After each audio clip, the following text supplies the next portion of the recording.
राजस्थान विधानसभा ने मंगलवार को धर्मांतरण कानून बिल को बहुमत से पारित कर दिया है। जी हां, ये कदम राज्य में सामाजिक स्थिरता बनाए रखने और अवैध धर्मांतरण की घटनाओं पर कड़ी कार्रवाई करने की दिशा में एक महत्वपूर्ण पहल है।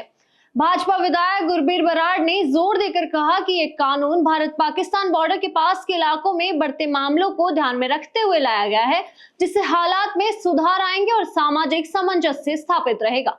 उन्होंने बताया कि लंबे समय से इस कानून की मांग चल रही थी और अब राज्य में अवैध धर्मांतरण पर नियंत्रण सुनिश्चित होगा। वहीं राजस्थान सरकार के मंत्री अविनाश गहलोत ने इस बिल को राज्य के लिए बेहद जरूरी करार दिया।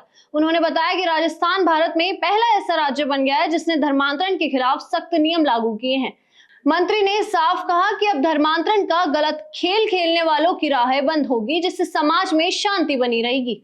वहीं गृह राज्य मंत्री जवाहर सिंह बेड़म ने भी इस कानून को राज्य की मजबूती और सुरक्षा के लिए महत्वपूर्ण बताया और इसके सख्त पालन पर जोर दिया। कानून मंत्री जोगाराम पटेल ने भी बताया कि इस कानून में धर्मांतरण करने पर कड़ी सजा, जुर्माने के साथ साथ संगठित धर्मांतरण पर बुलडोजर एक्शन के प्रावधान भी शामिल किए गए हैं।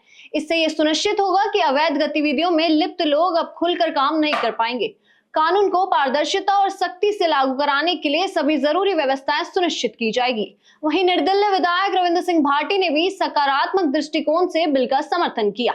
उन्होंने सदन में कहा कि इससे कानून व्यवस्था में पारदर्शिता बढ़ेगी और कमियों को दुरुस्त किया जाएगा। इसके साथ ही उन्होंने ये भी जोर दिया कि सरकार की नीति को सही तरीके से लागू किया जाए ताकि समाज में व्याप्त गलत प्रथाएं समाप्त हो जाए। पर कई पॉलिटिकल स्वार्थी पार्टियां, कई विदेशी ताकतें जो इस देश को तोड़ना चाहती हैं, धर्म के माध्यम से, पैसों के माध्यम से भोली भाली जनता को गुमराह करके, और धर्म कभी अलग हो ही नहीं सकता।